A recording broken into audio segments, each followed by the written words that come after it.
Hello and welcome back to another beer review. I'm Ben the Beer Lad, and today I'm going to be doing a Amundsen beer. This one is called Freedom Friends, and it's a hazy IPA with Citra, Azaka, Talus, and Eldorado, and it is 7.5. It says all that right on the front. There it is. Quite in your face, this one, innit? This one I got from Priest Town. I don't really remember how much it cost me. It's been in my fridge for a little bit, so I've kind of forgotten how much this one cost, but I'm going to guess it was probably like a fiver, £4 or £5. Not really sure. I know this is a collaboration. Is this collaboration? I don't know. It's Amundsen, definitely. There. And then it's Finback. Now, I've had a collaboration beer with Finback before. That was the Wonder Beyond birthday beer. I thought it was quite nice from what I remember. It was a while ago, but I'm sure I like that whole pack, so I'm looking forward to this. I know Munson do some good beers. I've had some of their stuff before. I've had some of their collab stuff before. Tended to be quite nice. So yeah, I'm looking forward to this. That's the can art, like I said, very in your face, very America, freedom fighters, and you know what I mean, like. Yeah, look at that. I mean, that looks very, very. It almost looks like that an American designed this can. Like, how can we make it the biggest, best American thing possible? Let's just stick a bald eagle on there, a couple American flags it's clutching onto, and a bunch of fire. The only thing it's missing is a couple AKs, and it's sorted. But I digress. That's all the stuff on the can. Amundsen are from Norway. I don't know where Finback are from. It doesn't say. It does contain lactose, so it's not a vegan beer. So let's crack it open. See what we got, shall we?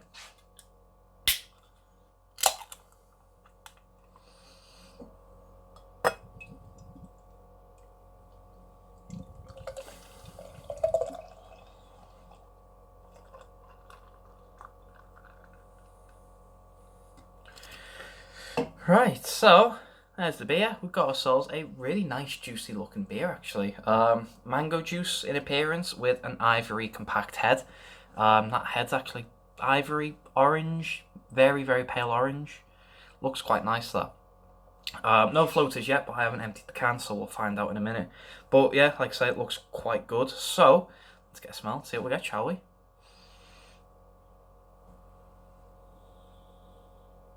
Oh, that is juicy.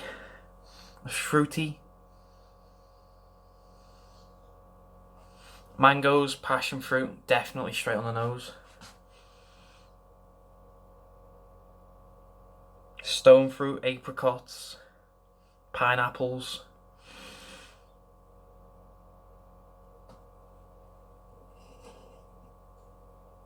Oh, grapefruit, that smells delicious. That smells really, really exotic, really, really fruity, really, really ripe, and yeah, just smells like ripe, exotic fruit.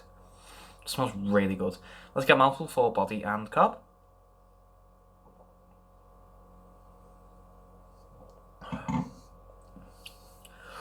Body's quite light, actually.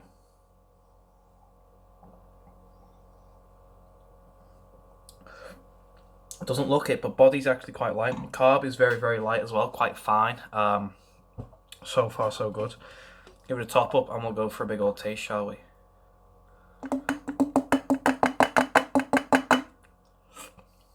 Cheers.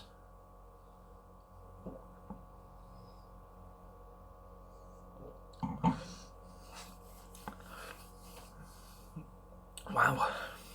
Flavour is not at all what I thought it was going to be. Wow. Flavour, it's quite resinous. It's got a slight bitterness to it as well. It's a little not withdrawn on the fruit, but it's not as strong on the fruit flavour as it is on the smell. So you get your fruit still, you still get your, or basically all the fruits I've mentioned. Mangoes, pineapples, that's a lot more pineapple in the flavour than there was on the smell. But yeah, you get mangoes, pineapples, grapefruits, stone fruits, apricots in particular. And then you've got this resinous, slightly bitter undertone taste to it with just throughout the beer. It's quite balanced.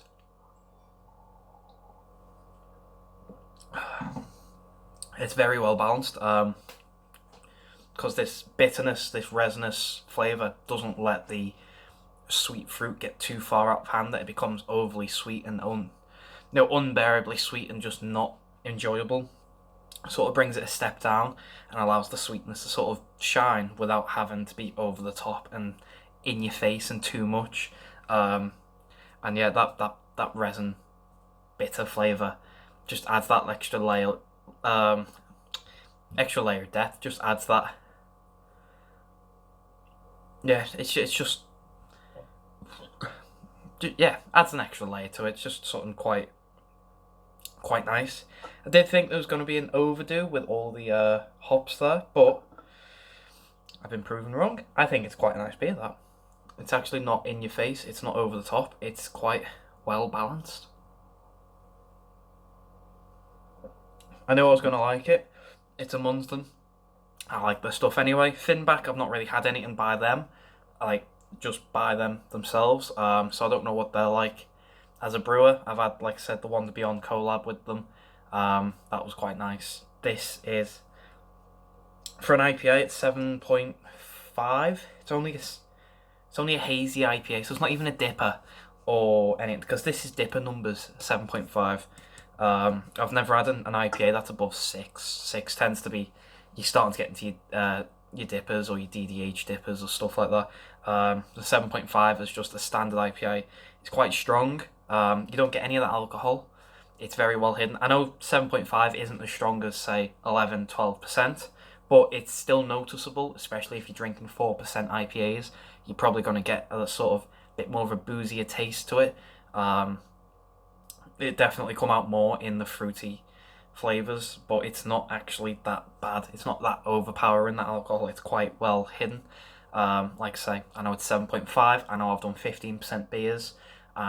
So I know that it's not, in comparison, there's a massive difference, but it's still well hidden. It's still, it's still well hidden for just a standard hazy IPA, a 7.5.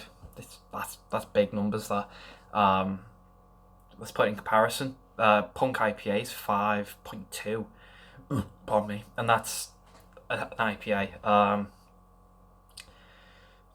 Tiny Rebel IPAs tend to be 4%. Vocation IPAs tend to be 5, maybe 6%.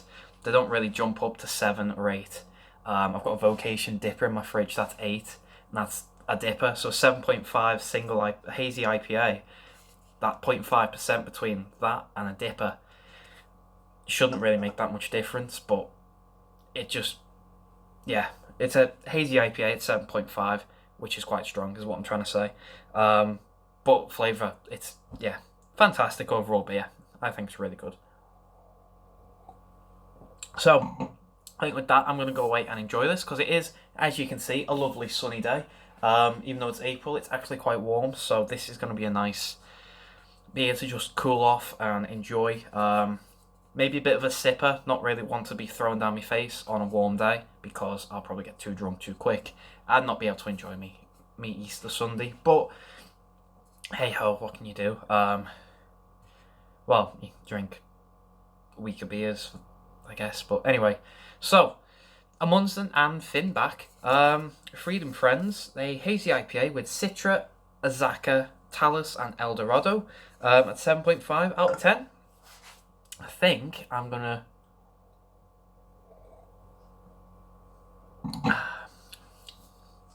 I think I'm gonna give that a solid 8.5.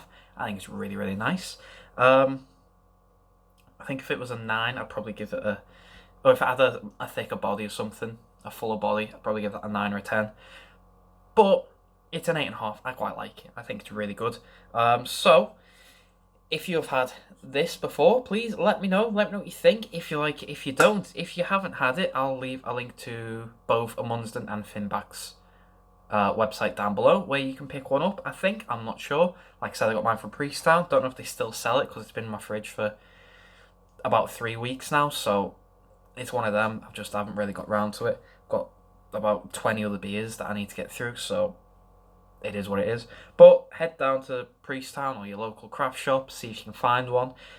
If not, links will be down below. If you like the video though, thumbs up, thumbs down, all that usual stuff. If you want to subscribe, consider doing so because the show must go on, etc., etc., so on and so forth. And I'll see you later. Bye.